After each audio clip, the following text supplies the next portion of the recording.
I'm still on this trip about mirrors in film, and I was planning to talk about the 1957 Bergman film Wild Strawberries, but I realized that, first of all, there are more important things in the movie to me that struck me than the use of mirrors, but also the whole movie is a mirror.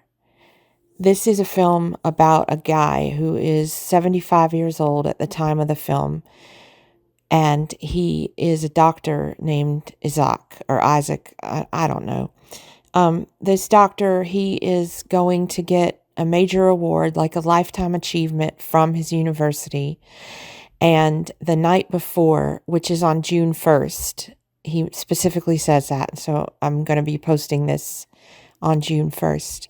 He has this terrible dream about being lost in the neighborhood that's familiar to him and seeing a funeral hearse coming, and the coffin falls out of the hearse and the body falls out of the coffin, and it's him.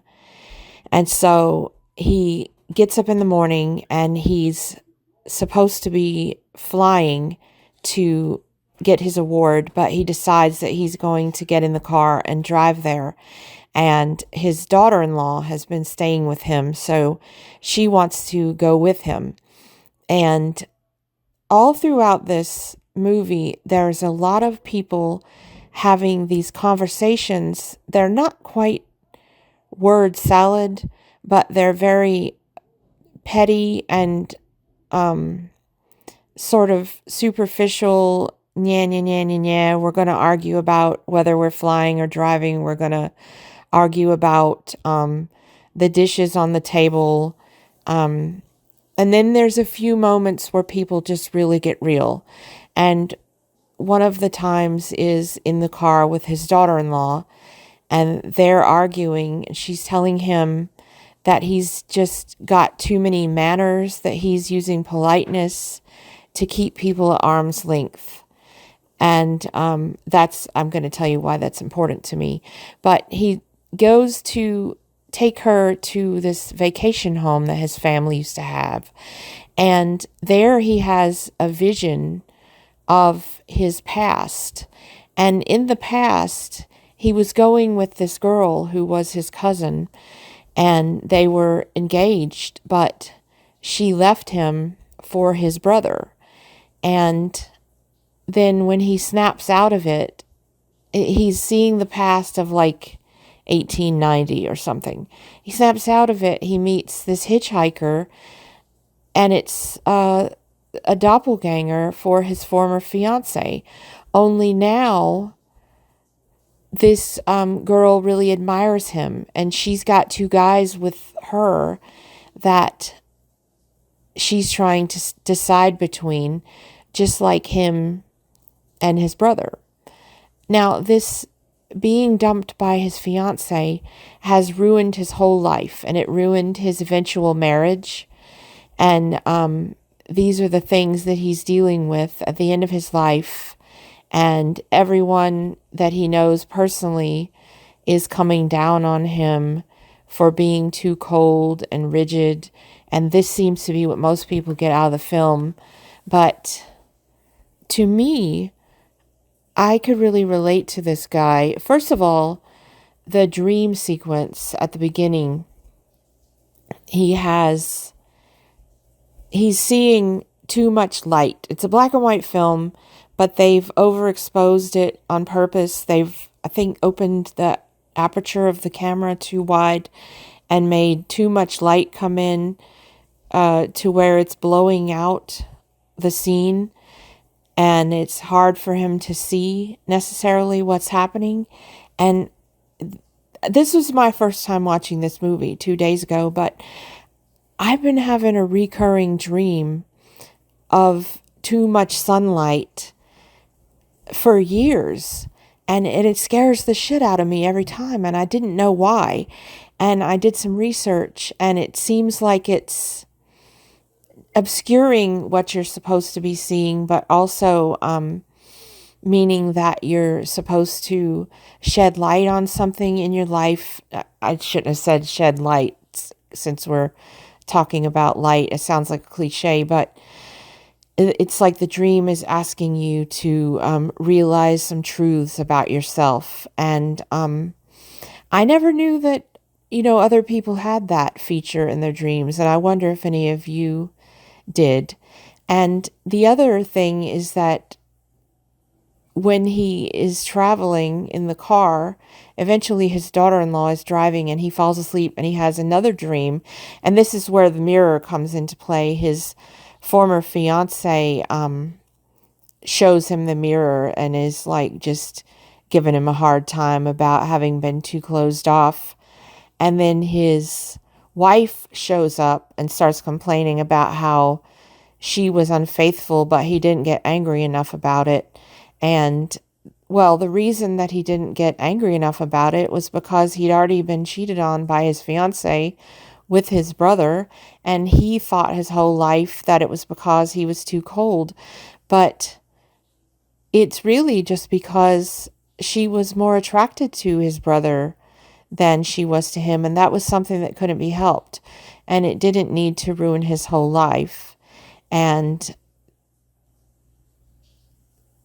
besides that, obviously, he has made a positive impact on people. He is admired by these hitchhikers. He, in the course of the trip, he goes back to his hometown, and Bergman muse Max von Sydow comes out of the gas station where they stop, and he's the gas station attendant, and he's telling the doctor, he's talking about some great thing that he's done for him in the past and how admired he was, and how he wishes the doctor would come back and practice in that town. So he likes him.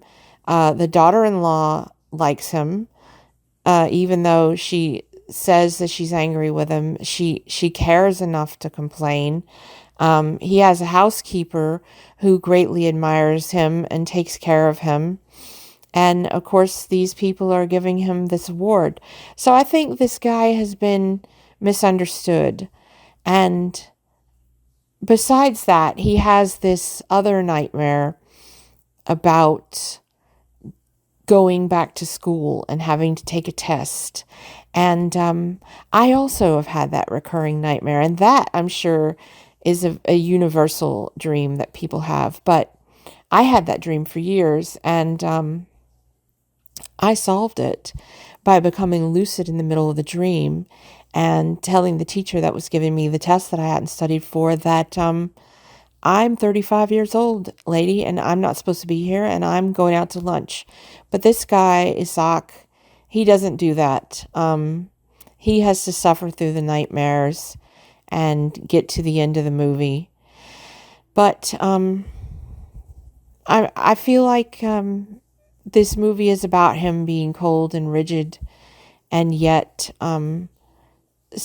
it's because of the trauma that he went through when he was young. And I think a lot of people do use manners and pedanticism, being a pedant, whatever you want to call it, to keep people at arm's length. And I realize that I'm doing that with this very YouTube channel. I talk about movies because I want to write and I want to express myself, but rather than talk about my own life, I frame it with movies, and I've been doing that.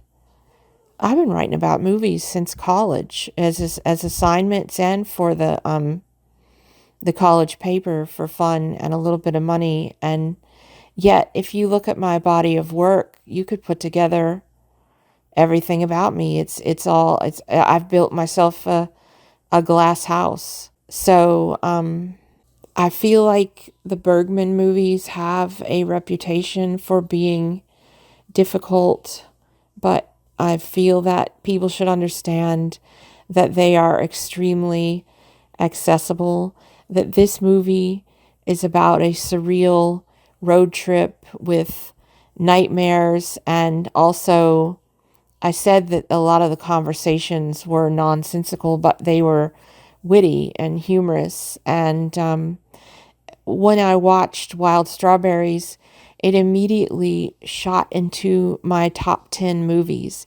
And you can see the influence of this movie on the work of David Lynch, who we all love and who at least film fans find to be fairly accessible, but actually is much more hard to understand, inscrutable, whatever, than this movie, Wild Strawberries. This is something that holds a lot of universal, relatable experiences.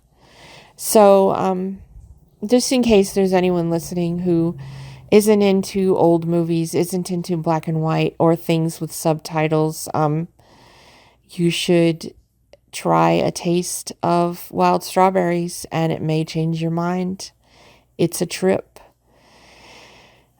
Tell me in the comments if you have any recurring dreams about too much sunlight or the back in school and I haven't learned anything dream.